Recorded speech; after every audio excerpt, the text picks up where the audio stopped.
करके आप सभी का बच्चों की तरह पालन पोषण कर रही हूँ।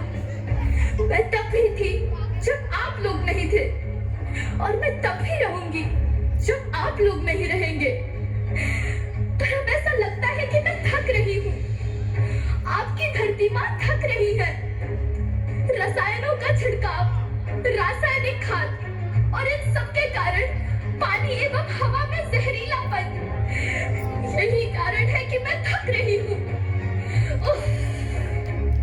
क्या आप जानते हैं कि इन रसायनों के जहरीलेपन से मेरी मिट्टी वैसे ही जलती है जैसे आपके शरीर पर कोई तेजाब डाल दे।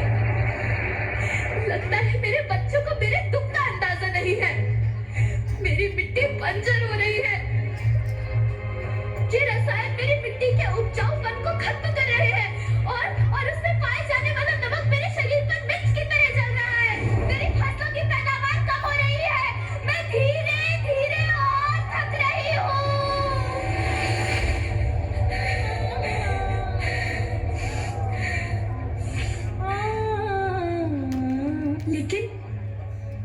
लेकिन अब मुझे याद आता है कि पहले मैं बहुत सुंदर थी, बहुत प्रसन्न थी, हमेशा हंसती थी।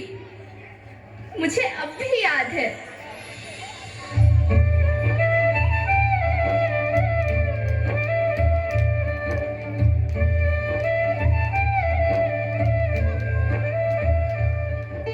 मैं तुम्हारी माँ सुंदर क्यों ना होती?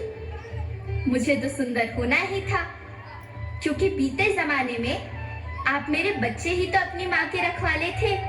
आप लोग प्राकृतिक खेती करते थे, और फिर हमारी सभ्यता में तो प्रार्थना भी धरती कल्याण की है। ओम द्यौ शांति, अंतरिक्षः शांति, पृथ्वी शांति, औषधयः शांति, वनस्पतयः शांति।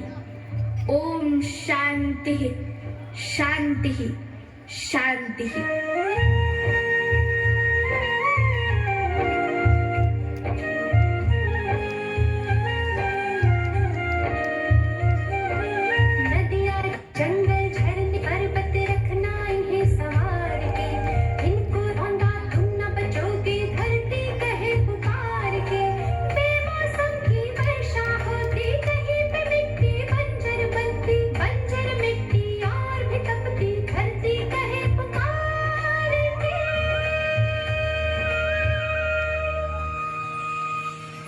हजारों साल से मनुष्य धरती की गोद में रहता आया है, लेकिन आज मैं आपसे पूछती हूँ कि आपने इसके बदले धरती माँ को क्या दिया?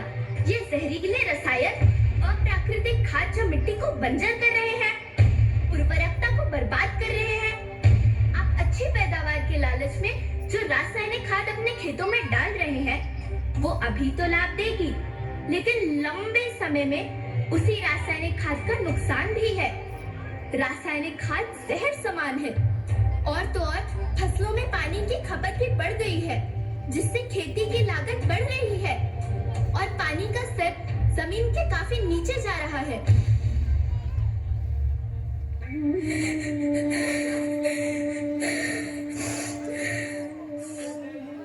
बच्चों, मैं तुम्हारी माँ हूँ।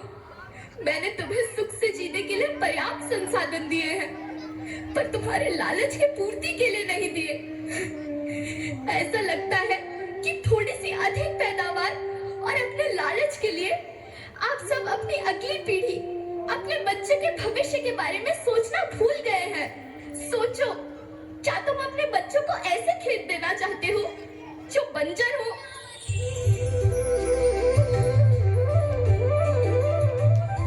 अरे तुम तो विंध्य की बेटी हो, मध्य प्रदेश की बेटी हो, भारत की बेटी हो। आओ, तुम ही मेरे बच्चों को कुछ बताओ।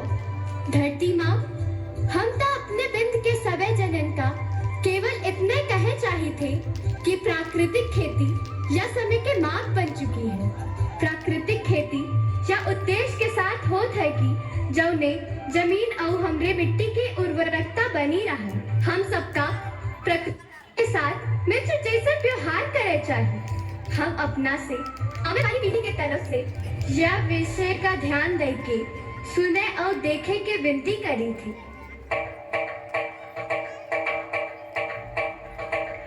अभी न संभले मेरे बच्चे तो फिर तुम पछताओगे। नेचुरल फार्मिंग न हुई तो हाथ धरे रह जाओगे।